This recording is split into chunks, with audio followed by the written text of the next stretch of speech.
Paano nga ba makatipid ng wifi, internet sa ating cellphone?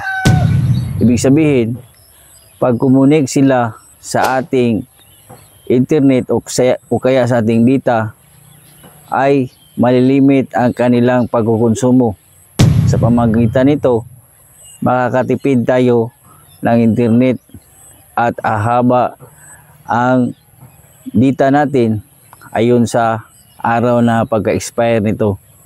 So, sa cellphone mo ito gawin, kaibigan, kasi nga sa cellphone ito gagana.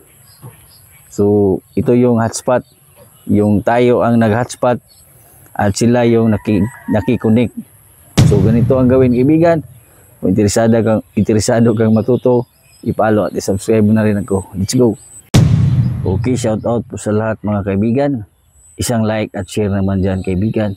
Lagi na pong tulong sa ating mga content, kaibigan. Laki na pong suporta yan para sa ating mga araw-araw na pinagagawa ng mga tutorial. So, paki-comment naman, kaibigan, kung taga saan ka para malaman natin kung saan umaabot ang ating video. At sa kayong nais mong tutorial, i-comment po na din, kaibigan. Subukan natin gawa ng video. So, papunta na tayo sa ating tutorial. So, ganito ang gawin, kaibigan. So, ibaba mo lang ang yung widget. Kung ang widget mo ay nasa ibaba, kung Vivo ito, sa ibaba mo ito ipataas. So, sa akin, sa ibabaw. So, ganun. So, hanapin mo lang dito yung hotspot, personal hotspot. At ilong press mo yan. At mapupunta ka dito sa settings ng hotspot. Kasi nga, sila yung naki-hotspot sa atin. At tayo ang may internet dito. So, i-tutorial ko na lang, kaibigan, yung sa wifi window kung paano tayo makatipid ng internet doon. So, i-comment mo lang sa baba kung para sa wifi window ang nais mong tutorial. So, para ito sa mga cellphone. Kung sila yung kumukonekta sa atin at gusto mong makalimit, ay ganito ang yung gawin. So, una mong gawin ay itap mo itong connection management.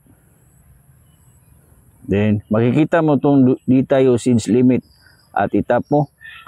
Then, ilagay mo lang dito ang nais mong data na makonsumo nila.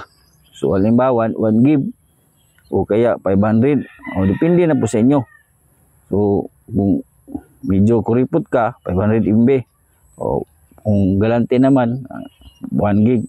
So, i-confirm mo lang.